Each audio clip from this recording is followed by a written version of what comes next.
बिलावल भुट्टो रियासत के साथ सीधे हो गए। उन्होंने वाज़े तौर पे ये सवाल पूछ लिया है कि रियासत पाकिस्तान के साथ खड़ी है या नून लीग के साथ। रेफरेंस तो आप समझ ही गए हैं, आज़ाद कश्मीर के इलेक्शंस जिसके रिजल्ट्स पहले मरहले में नून लीग ज़ाहिर है वहाँ जो एक्सपेक्टेशंस थी उनके मुताबिक 9-4 इस वक्त तक रिजल्ट है। 13 जो टोटल नताइज थे उनमें से और किसी पार्टी को कुछ मिला नहीं, 4 पीपल्स पार्टी, 9 नून लीग। तो उसके बाद वो कह रहे हैं कि मैं ये सीटें छीन के लूँगा क्योंकि हमारे मैंडेट पे डाका मारा गया है और 20 पोलिंग स्टेशंस पे वो कहते हैं हमले हुए हैं और उसकी वीडियोस उनके पास मौजूद हैं। इससे पहले उनके कारकुन की हलाकत भी हुई थी, उस पर भी बड़ा सख्त रद्द-ए-अमल आया था। लेकिन आज का रद्द-ए-अमल बिलावल का इस तरह मैंने पहले बिलावल को कम से कम इस टेन्योर में नहीं देखा कि इस लेवल पे इस हद तक जाके उन्होंने बात की हो कि रियासत से सीधा ये सवाल पूछ ले कि ये तय कर ले कि वो नून लीग के साथ खड़ी है या पाकिस्तान के साथ खड़ी है। और उन्होंने कहा हम रियासत के साथ पाकिस्तान की वजह से खड़े हैं, हम नून लीग की वजह से रियासत के साथ नहीं खड़े। और फिर जाहिर है उन्होंने कहा कि मैं बेनज़ीर की सियासत करना चाहता हूँ, वरना मैं जरदारी का बेटा हूँ और शाहनवाज और मुर्तज़ा भुट्टो का भांजा हूँ। ये वो कहने का मतलब ये है कि वो ये मैसेज दे रहे हैं रियासत को कि वो किसी भी हद तक जा सकते हैं अगर उनके साथ उनके बकौल इंसाफ नहीं होता आज़ाद कश्मीर में।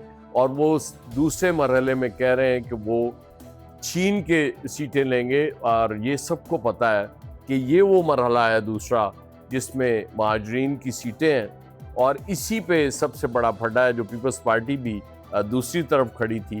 पीपल्स पार्टी भी ये चाह रही थी कि ये सीटें ख़त्म हो जाएं क्योंकि उसका ख्याल है कि इसकी मेजॉरिटी सीट्स चूँकि नून लीग लेके चलती है घर से तो वो जीत जाती है। अब मुझे समझ नहीं आ रही कि ये कैसा होगा, उनको ये वो कैसे छीन लेंगे सीटें, ये मेरी समझ से बाहर है।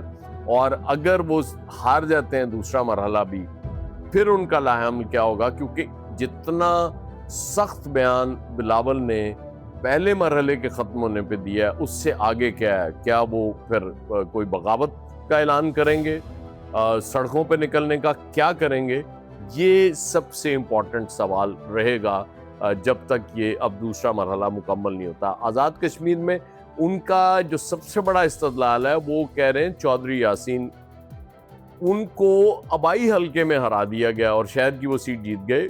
चौधरी यासीन सबको पता है कि ज़ाहिर है उनका गुज्जर कम्युनिटी से ताल्लुक़ है और अक्सरियत उनके हल्के की गुज्जर हैं और वो समझ रहे हैं कि वहाँ से हारना उनका वो इसका मतलब है कि कोई हराया गया उन्हें, क्योंकि नेक एंड नेक चल रहा था। हम देख भी रहे थे रिजल्ट जब आ रहे थे तो जाहिर है जब लाइक फाइक लोग चीज़ें कर रहे होते हैं, संभाल रहे होते हैं, फैसले कर रहे होते हैं तो फिर इस तरह के मामलात आ जाते हैं। अगर उनकी बात मान ली जाए कि वाकई धांधली हुई है और इस लेवल पे हुई है तो फिर धांधली करने वालों को यार सोचना चाहिए था कि उस शहर वाली सीट हरा देते, वहाँ वाली जितवा देते। अब पता नहीं क्या मंतक होगी उनकी भी अगर बिलावल की बात सच मान ली जाए।